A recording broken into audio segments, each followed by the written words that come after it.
The live TV, सच सबसे आगे। नमस्कार, द लाइव टीवी देख रहे हैं आप। आपके साथ मैं हूं आदित्य कुमार।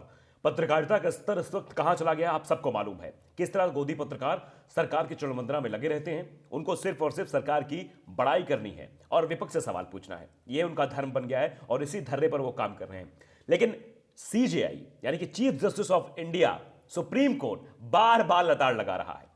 एक बार पहले भी कहा था कि ये कैसे जो है प्रदूषण फैलाते हैं गोदी एंकर्स, टीवी चैनल्स पर बैठकर सब टीवी चैनल्स में प्रदूषण फैल रहा है। उसके बाद अब उन्होंने नसीहत दी है ऐसे पत्रकारों को, गोदी पत्रकारों को। कहा क्या है वो हम आपको बता रहे हैं। देखिए, खबर भी छपी हुई है कि सीजीआई एनवी रमन्ना ने फिर मीडिया को उसका काम दिलाया याद। कहा इस पेशे में नैतिकता जरूरी होती है, एथिक्स जरूरी होता है। ये बिना एथिक्स के काम करते हैं। आप देखिए क्या कहा, ये एक एक डिटेल पढ़ के आपको सुना रहा हूं कि एक पत्रकार का पेशा कानूनी पेशे जितना ही महान होता है और लोकतंत्र का एक अभिन्न अंग है। एक कानूनी पेशेवर की तरह एक पत्रकार को भी एक मजबूत नैतिकता की जरूरत होती है। यह नसीहत दी है पत्रकारों को एनवी रमन्ना ने, क्योंकि वो भी देख रहे हैं किस तरह से पत्रकार आजकल पत्रकारिता भूल गए हैं। जो मेन स्ट्रीम मीडिया है वो ये भूल गई कि पत्रकारिता कैसे की जाती है। सवाल पूछना चाहिए पक्ष से, प्रधानमंत्री से, गृह मंत्री से, मुख्यमंत्री से। तो सवाल पूछते किससे? राहुल गांधी से, प्रियंका गांधी से, अखिलेश यादव से। क्या तमाशा लगा रखा है भाई? आप सवाल पूछिए ना। आपकी हिम्मत है तो उन लोगों से सवाल पूछिए। पत्रकारिता का स्तर इन्हीं लोगों ने गिरा दिया है। आज गोदी मीडिया कहा जाता है। कुछ कुछ पत्रकार तो ऐसे जिनको अलग अलग नामों से उनको संबोधित किया जाता है कि ये फलाने वाले हैं, ये फलाने वाले हैं। क्या हो गया भाई इस देश में? पत्रकारिता जहां कहा जाता है कि पत्रकारिता और साहित्य शाश्वत विपक्ष के रूप में काम करते हैं, एनवी रमन्ना क्यों सामने आना पड़ा? आप समझिए कितना दुर्भाग्यपूर्ण है ये क्षण कितना दुर्भाग्यपूर्ण है कि चीफ जस्टिस ऑफ इंडिया को आके पत्रकारों को नसीहत देनी पड़ रही है कि नैतिकता जरूरी है, एथिक्स जरूरी है। नियम और कायदे में रह के काम करिए। किस तरह से काम करते हैं लोग आप देखते हैं कि सरकार के पक्ष के लिए किसी को भी कटघरे में खड़ा कर देंगे। बस सरकार बचनी चाहिए, सरकार पर कोई दाग ना लगने पाए, सरकार की चरण वंदना में, जी हुजूरू में कोई कमी ना होने पाए, नहीं तो पैसा रुक जाएगा, रुपया रुक जाएगा। आजकल की पत्रकारिता रुपए पर निर्भर हो गई है, पैसे पर निर्भर हो गई है, दबाव पर निर्भर हो गई है कि सत्ता पक्ष की गुलामी करना है, बस गोदी पत्रकार बन के रहना है। शायद यही वजह है कि आज एनवी रमन्ना को यह कहना पड़ा है। इससे पहले भी उन्होंने कहा था, इससे पहले उन्होंने कहा कि दिल्ली में इतना प्रदूषण नहीं है जितना प्रदूषण टीवी चैनल्स की डिबेट में होता है। क्यों होता है प्रदूषण वहां पर? आप देखते हैं कैसी डिबेट होती है, हो हल्ला, ही हु। कुछ बीजेपी के जो प्रवक्ता बैठते हैं वो कैसे कैसे शब्द निकालते हैं, उसे देखा है आपने?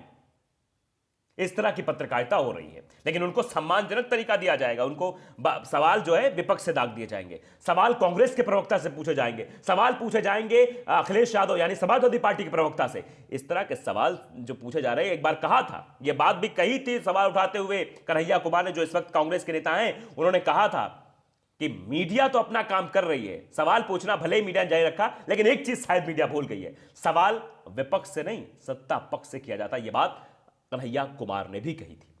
क्या स्तर है आप देख ही रहे हैं। जरा मैं कुछ आंकड़े भी आपको बता देता हूं। आंकड़े जो दर्शाते हैं वो बहुत ही चिंता का विषय है। दरअसल ये उन्होंने कब कहा?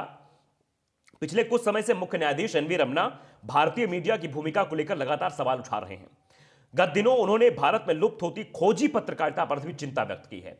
आजकल भैया बड़ी मुश्किल है, अगर पत्रकार कहीं सरकार के खिलाफ बोल दे तो यूएपीए लगा दिया जाता है उन पर। श्याम मीरा सिंह आप नाम सुना होगा, उन पर यूएपीए लगा दिया गया क्योंकि उन्होंने कहा था त्रिपुरा इज बर्निंग, त्रिपुरा जल रहा है। और वाकई में उस वक्त त्रिपुरा में किस तरह से विश्व हिंदू परिषद के गुंडों ने आतंक मचा रखा था। क्या लगा? यूएपीए। मतलब अगर पत्रकारिता आप करेंगे, सच दिखाने की कोशिश करेंगे तो सरकार यूएपीए लगा देगी। देखिए, वरिष्ठ पत्रकार सुधाकर रेड्डी उडमुल्ला की किताब blood sanders the great forest heist के विमोचन समारोह में मुख्य न्यायाधीश ने यह बातें कही थी। एक व्यक्ति के रूप में जिसकी पहली नौकरी एक पत्रकार की थी, मैं वर्तमान मीडिया पर कुछ विचार साझा करने की स्वतंत्रता ले रहा हूं। दुर्भाग्य से खोजी पत्रकारिता की अवधारणा मीडिया कैनवास से गायब हो रही है। खोजी पत्रकारिता बची नहीं है। ये व्हाट्सएप युग चल गया है और व्हाट्सएप यूनिवर्सिटी पे ये लोग जो ज्ञान बघार रहे हैं, उसी ज्ञान के आधार पर टीवी चैनल्स में आरओ तैयार होता है। आरओ मतलब समझते हैं आप? आरओ मतलब चैनल्स पे खबरें चलने का रन ऑर्डर। ये खबर चलेगी, ये खबर चलेगी, इस एंगल पे चलेगी, ऐसे चलेगी, वैसे चलेगी, ये सब तैयार होता है, इसे आरओ बोलते हैं। ये भी समझना आपके लिए जरूरी है। तो ये बात उन्होंने उठाई थी। कम से कम भारत के संदर्भ में यह सच है, जब हम बड़े हो रहे थे, हम बड़े घोटालों को उजागर करने वाले समाचार पत्रों की उत्सुकता से प्रतीक्षा करते थे। यह बात सीजेआई कह रहे हैं। सुनिए आप ध्यान से इस बात को, समझिए इस बात को कि एक देश का चीफ जस्टिस यह कह रहा है। समाचार पत्रों ने हमें कभी निराश नहीं किया, लेकिन आज क्या हो रहा है आप देख रहे हैं। अतीत में हमने घोटालों और कदाचार के बारे में समाचार पत्रों की रिपोर्ट देखी है, जिनके गंभीर परिणाम सामने आए। एक या दो को छोड़कर मुझे हाल के वर्षों में इतने परिणाम की कोई कहानी याद नहीं है। हमारे बगीचे में सब कुछ गुलाबी प्रतीत होता है। मैं इसके निष्कर्ष पर पहुंचने के लिए आप पर छोड़ता हूं, आप पर छोड़ दिया उन्होंने। अपने इस वक्तव्य के दौरान सीजेआई ने स्वतंत्र सोच की आदत की वकालत भी की थी। भारत के संदर्भ में मुख्य न्यायाधीश की चिंता और सुझाव दोनों ध्यान देने योग्य हैं। पत्रकारिता के क्षेत्र में भारत की छवि लगातार धूमिल हो रही है। क्यों धूमिल हो रही है? सवाल है ये पत्रकारिता पर भरोसा क्यों नहीं रह गया लोगों को? किस तरह की पत्रकारिता हो रही है कि सरकार के पक्ष में बोलना यही पत्रकारिता है क्या? सरकार के गुणगान करना, सरकार के ऐड चलाना, यही पत्रकारिता है? शाम को डिबेट करना तो सत्ता पक्ष के इशारे पर डिबेट करना, क्या मतलब है? आजकल की डिबेट जो टीवी चैनल्स पर शुरू होती हैं वो गरीबी की रेखा पे शुरू होती हैं और रेखा के गरीबी पे आके खत्म हो जाती हैं। क्या निष्कर्ष निकलता है? जरा कोई बताएगा? जो मेन स्ट्रीम मीडिया गोदी पत्रकार जो बैठ बैठ चिल्लाते रहते हैं, क्या निष्कर्ष निकलता है? ना कुछ नहीं निकलता है। ये सब झूठ और फरेब की बुनियाद पर डिबेट की जाती है सत्ता को खुश करने के लिए, ताकि सरकार खुश रहे और चंदा लगातार आता रहे। देखिए रिपोर्ट्स में बताना चाहता हूं आपको।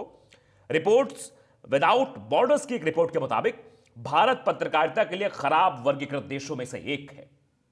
जब से यह मोदी सरकार 2014 के बाद से आई है, तब से पत्रकारिता का स्तर लगातार गिरा है।